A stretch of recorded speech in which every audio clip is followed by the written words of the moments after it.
Hi, this is Durga Sriram, political analyst. రాజధాని అమరావతి దాదాపు 5 ఏళ్ల తర్వాత మళ్ళా దీని గురించి పెద్ద ఎత్తున చర్చ జరుగుతోంది. ఏదైతే నిన్న అసెంబ్లీలో బడ్జెట్ ప్రవేశపెట్టారో ఈ బడ్జెట్లో దాదాపు 3,445 కోట్లు కేటాయించారు. 3,445 కోట్లు. అసలు నిన్నటిదాకా పరిస్థితి ఏంటి అంటే అసలు అమరావతి అనేది ఇక ఉండదు అన్నది పరిస్థితి. అది కాకుండా గతంలో కేంద్ర ప్రభుత్వం దాదాపు 2,500 కోట్లు ఇస్తే వాటితో రోడ్లు, కొన్ని పైపులు ఇవన్నీ వేస్తే చివరికి ఎలాగైపోయిందంటే పరిస్థితి, ఆ వేసిన తారు రోడ్లను కూడా ఎత్తుకుపోయే పరిస్థితి. అంటే తవ్వేసుకుని కంకర దేనికి దానికి విడివిడిగా తీసేసి ఆ మట్టిని తవ్వుకుని రోడ్లు ఎత్తుకుపోయే పరిస్థితి నుంచి ఈరోజు గతంలో చూస్తే అసలు మనం ఒకసారి ఎక్కడ చూసినా కూడా ఏదో ఒక నిర్మాణం, కొన్ని వందల మంది బీహార్ కార్మికులు, లేదంటే ఒరిస్సా కార్మికులు, లేదా ఇతరత్ర ప్రాంతాల నుంచి వచ్చిన కార్మికులు తెల్లవారులు చేస్తుంటే మొత్తం ఆ లైటింగు, ఆ యంత్రాల రణగణత్వంలో అసలు మొత్తం అంతా కూడా చాలా పెద్ద ఎత్తున ఏదో జరుగుతుంది ఇక్కడ. అంటే రాజధాని అనేది ఎంత యాక్టివిటీ అనేది జరుగుతుంది అనేది అప్పుడు అందరూ చూసాం. అలాంటిది అక్కడ ఉన్న కార్మికులందరినీ పంపించేశారు. పాపం వాళ్ళ ఉద్యోగాలన్నీ పోయినాయి. వాళ్ళు మళ్ళీ ఎక్కడ పోయారో, మళ్ళీ ఎక్కడ వెతుక్కున్నారో వేరే ఉద్యోగాలు. పాపం అందరు కార్మికులు అందరికీ ఉపాధి లేకుండా అయిపోయింది. నిర్మాణాలన్నీ ఆగిపోయినాయి. చివరికి ఇందాక నేను చెప్పినట్టు రోడ్లు వేస్తే ఆ రోడ్లు వేసినవి కూడా పట్టుకుపోయారు. అట్ ది సేమ్ టైం ఇసుక ఒక లోడ్లు పెద్ద కొండలంత ఎత్తు ఇసుక ఈ మిగతావన్నీ పెడితే అవన్నీ కూడా నెమ్మదిగా పట్టుకుపోయారు. ఇట్లా ఒకటి కాదు, పైపులు ఎత్తుకుపోయారు. ఒకటి కాదు, రకరకాలుగా నాశనం చేసేసారు దాన్ని. అలాంటిది 5 సంవత్సరాల తర్వాత ఇప్పుడు బడ్జెట్లో ఇమ్మీడియట్ ఫస్ట్ పెట్టిన బడ్జెట్లో ఇంకా 5 నెలలు మాత్రమే ఉంది ఈ వార్షికంలో. సో ఈ 3,445 కోట్లు అంటే చాలా పెద్ద మొత్తాన్ని కేటాయించినట్టు లెక్క. సో దీంతో ఇమ్మీడియట్గా అక్కడ యాక్టివిటీ మొత్తం స్టార్ట్ అవబోతుంది. ఇది కాకుండా కేంద్ర ప్రభుత్వం పూర్తి స్థాయిలో సహకరిస్తోంది. దానికి కేంద్ర ప్రభుత్వం యొక్క ఏదైతే వాళ్ళు గ్యారంటీ ఇస్తున్నారో ఆ గ్యారంటీ వల్ల ఇప్పుడు ప్రపంచ బ్యాంకు, ఏడీబీ కలిసి దాదాపు 15,000 కోట్లు ఇవ్వడానికి రెడీ అయినాయి. అలాగే హడ్కో నుంచి ఇంకొక 12,000 కోట్లు ఇవ్వడానికి హడ్కో సూత్రప్రాయంగా అంగీకారం తెలిపింది. ఇవి కాకుండా వేరే రాష్ట్ర ప్రభుత్వం దాదాపుగా మిగతా అప్పులు కానీ మిగతా ఎక్కడన్నా తీసుకొచ్చి కానీ మిగతా 23 కోట్లు. అంటే టోటల్గా ఈ అమరావతి ఆర్థిక ప్రణాళిక ఏంటంటే 50,000 కోట్ల ఆర్థిక ప్రణాళిక ఉంటే అందులో ప్రపంచ బ్యాంకు, ఏడీబీ నుంచి 15,000 కోట్లు, అట్కో నుంచి 12,000 కోట్లు, కేంద్ర రాష్ట్ర ప్రభుత్వాలు ఇతర సంస్థల నుంచి రుణాలు, బాండ్ల రూపంలో 23,000 కోట్లు, టోటల్గా 50,000 కోట్లు. సో టోటల్గా 50,000 కోట్ల రూపాయలతోటి మొత్తం అభివృద్ధి ప్రణాళిక అనేది జరుగుతోంది.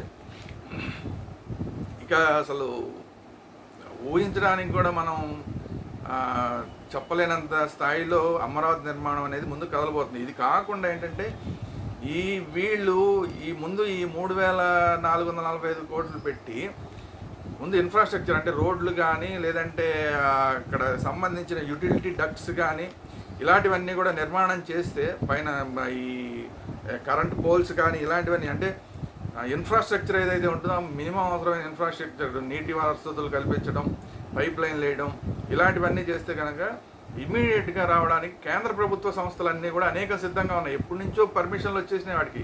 ఇక్కడ శాంక్షన్లు అయిపోయినాయి, స్థలాలు కూడా శాంక్షన్లు అయిపోయి రెడీగా ఉన్నాయి. కానీ మౌలిక వసతులు లేకపోవడం వల్ల అవేవి కూడా ఇంకా ఇక్కడ రాకుండా అలా ఉండిపోయినాయి. ఈ మౌలిక వసతులు కనుక ఏర్పాటు చేస్తే ఇప్పుడు ఈ 3-4 నెలల్లో మౌలిక వసతులు ఏర్పాటు అనేది జరిగితే తర్వాత 2025 సంవత్సరం ప్రారంభం నుంచి అసలు కేంద్ర సంస్థలన్నీ కూడా అనేకం వచ్చేసే అవకాశం ఉంది. తర్వాత రైతులకి, ముఖ్యంగా రైతులకి కూడా వాళ్ళకి ఇంతకుముందు ఇవ్వాల్సిన సకాలంలో ఇవ్వకుండా వాళ్ళకి ఇవ్వాల్సిన వార్షిక కౌలు కానీ అవన్నీ ఇవ్వకుండా ఆపేశారు. సో ఆ వార్షిక కౌలు కూడా దీంట్లో ఉంది. దాదాపు 400 కోట్లు కేటాయించారంట. ఆ వార్షిక కౌలు చెల్లించడానికి కేవలం 400 కోట్లు. తర్వాత మౌలిక వసతుల కల్పనకి 32 కోట్లు. ఈ 32 కోట్లు ఏంటంటే రాజధాని ప్రాంతం రైతులు ఎవరైతే ఇచ్చారో స్మార్ట్ సిటీ ప్రాజెక్టు కింద రాజధాని గ్రామాల్లో చేపడుతున్న మౌలిక వసతులకి 32 కోట్లు. ఇది కాకుండా రైతులు ఏవైతే ఇచ్చారో స్థలాలు వాటిని డెవలప్ చేయడానికి కూడా ఇందులో ప్రత్యేకించి కేటాయింపులు జరిగినాయి. అంటే రైతులు వాళ్ళ కోసం అని చెప్పి కేటాయించిన స్థలాలు ఏవైతే ఉన్నాయో వాళ్ళకి రిటర్న్గా ఇస్తుంది. వాళ్ళు పొలాలు ఇచ్చినందుకు వాళ్ళకి స్థలాలుగా ఇస్తున్నారు కాబట్టి ఆ స్థలాలు ఉన్న ప్రాంతాన్ని డెవలప్ చేయడానికి దానికి కూడా ప్రత్యేకంగా కేటాయించారు. సో ఇవన్నీ చూస్తే దాదాపు 50,000 కోట్ల రూపాయలతోటి రాజధాని నిర్మాణం అనేది ప్రారంభం కావాలి. ఇది ప్రారంభం మాత్రమే. ఇవన్నీ కూడా ఒకటొకటి వస్తే ఇక అసలు ఆటోమేటిక్ డెవలప్మెంట్ అనేది స్టార్ట్ అయిపోతుంది. ఇప్పుడు నేను చెప్పినట్టు కేంద్ర ప్రభుత్వ సంస్థలు కనుక వచ్చి ఆటోమేటిక్ ఇక్కడ ఉన్న ఇది కాకుండా గతంలోనే కేటాయింపులు జరిగినవి ఏవైతే ఉన్నాయంటే 9 నవనగరాలు అని చెప్పి 9 నవనగరాలని ప్లాన్ చేయడం జరిగింది. ఇందులో హెల్త్ సిటీ కోసం అని చెప్పి విదేశీ సంస్థలన్నింటినీ కూడా పెద్ద హాస్పిటల్స్ విదేశాల్లో బ్రిటన్లో అలాంటి చోట ఉన్న పెద్ద హాస్పిటల్స్ వాళ్ళందరూ పెట్టుబడులు పెట్టడానికి ఇక్కడికి రావడానికి అప్పుడే సిద్ధపడ్డారు. మధ్యలో ఈ జగన్మోహన్ రెడ్డి గారి ప్రభుత్వం 3 రాజధానులని మొత్తం అంతా చండాలం చేయడం వల్ల మొత్తం వాళ్ళందరూ ఆగిపోయారు. కానీ ఇప్పుడు వాళ్ళందరూ వస్తారు. ఈ మౌలిక వసతుల కల్పన అనేది జరిగితే ఇమ్మీడియట్గా వాళ్ళందరూ వస్తారు. సో అవన్నీ కూడా ఈ నవనగరాలు కూడా డెవలప్ అయితే అసలు మనం ఊహించలేనంత స్థాయిలో అమరావతి నిర్మాణం జరగబోతుంది. ఎటు తిరిగి ఈ 5 ఏళ్లలో ఈ కూటమి ప్రభుత్వం ఉన్న 5 ఏళ్లలో 3 ఏళ్ల లోపే అసలు ఏవైతే ప్రధానమైన నిర్మాణాలు ఉన్నాయో అంటే శాశ్వతంగా కట్టే బిల్డింగ్లు అంటే ఈ అసెంబ్లీ కానీ సెక్రటేరియట్ కానీ లేదా హైకోర్టు కానీ ఇలాంటివి వీటన్నిటికీ కూడా గతంలోనే కట్టారు. అవి తాత్కాలిక భవనాలుగా చెప్పారు. ఇప్పుడు శాశ్వత భవనాలు ఆల్రెడీ ఎప్పుడూనే రెడీ చేసిన డిజైన్లు ఉన్నాయి. సేమ్ అదే డిజైన్లతోటి గత చంద్రబాబు గారి ప్రభుత్వం అప్పుడే డిజైన్లన్నీ సిద్ధం చేశారు. సేమ్ ఆ డిజైన్లతోటి ఇప్పుడు 3 ఏళ్లలోపే ఈ ప్రధానమైన నిర్మాణాలన్నీ చేసేయాలని చెప్పి నిర్ణయించడం జరిగింది. సో ఆ ప్రధానమైన నిర్మాణాలంటే హైకోర్టు, అసెంబ్లీ, సెక్రటేరియట్, మిగతా వాళ్ళు ఉండటానికి, ఎమ్మెల్యేలు ఉండటానికి భవనాలు, ఈ హైకోర్టుకు సంబంధించిన జడ్జిలు వీళ్ళందరూ ఉండటానికి భవనాలు, ఇవన్నీ కూడా రెడీ అయిపోతే ఇక సెక్రటేరియట్లో ఉండే ఉద్యోగస్తులకు సంబంధించిన ఆ భవనాలు, వాళ్ళు నివాసం ఉండే భవనాలు ఇవన్నీ కూడా రెడీ అయితే 3 ఏళ్లలో సగం సిటీ రెడీ అవుతుంది. అక్కడి నుంచి విదేశీ సంస్థలు కానీ కేంద్ర ప్రభుత్వ సంస్థలు కానీ వీళ్ళందరూ వచ్చి వాళ్ళు డెవలప్ చేయడం, స్వయంగా ఎవరైతే అక్కడి నుంచి కూడా ఆటోమేటిక్గా నిర్మాణం అనేది జరిగిపోతుంది. సో రాబోయే రోజులన్నీ కూడా అమరావతికి ఉజ్వల భవిష్యత్తును తీసుకొచ్చి రోజులు రాబోతున్నాయి. అసలు ఏమాత్రం డబ్బులకు కొదవ లేకుండా కేంద్ర ప్రభుత్వం చూడడానికి సిద్ధపడింది. కాబట్టి డబ్బులు అనేది ఫ్లో అలా అమరావతికి ఇక్కడి నుంచి ఫ్లో వస్తుంది. డబ్బులు ఫ్లో ఇమ్మీడియట్గా నిర్మాణాలు కూడా మొదలు పెడుతున్నారు. మొత్తం మౌలిక వసతులు, రోడ్లు అన్నీ కూడా మొదలు పెడుతున్నారు. కాబట్టి రాబోయే రోజుల్లో ఎటు చూసినా కూడా మళ్ళీ పాత రోజులు మొత్తం భవన నిర్మాణ కార్మికులు, రోడ్లు వేసే కార్మికులు, ఇతరత్ర పనులు చేసే కార్మికులు అంటే పైప్ లైన్లు వేసేవాళ్ళు, లేదంటే ఎలక్ట్రిసిటీకి సంబంధించిన పోల్స్ పెట్టేవాళ్ళు, రకరకాల వాళ్ళందరూ కూడా వచ్చి అక్కడ ఉపాధి పొందే అవకాశం ఉంది అమరావతిలో. సో రాబోయే రోజులంతా కూడా అమరావతికి చాలా మంచి రోజులు కనబడుతున్నాయి. ఇక నుంచి కూడా అమరావతి రైతులు ఎవరైతే అక్కడ ఆ స్థలాలు ఇచ్చారో వాళ్ళందరూ ఊపిరి పీల్చుకోవచ్చు, హ్యాపీగా ఫీల్ అవ్వచ్చు. మనం చేసిన త్యాగానికి ఏమాత్రం నష్టం ఉండదు అని వాళ్ళు హ్యాపీ. ఎందుకంటే నిన్నటిదాకా వాళ్ళందరూ పాపం ఉద్యమాలు చేయడంలోనే ఉండిపోయారు. మా అమరావతి ఇలాగ అయిపోయింది ఏంటని చెప్పి.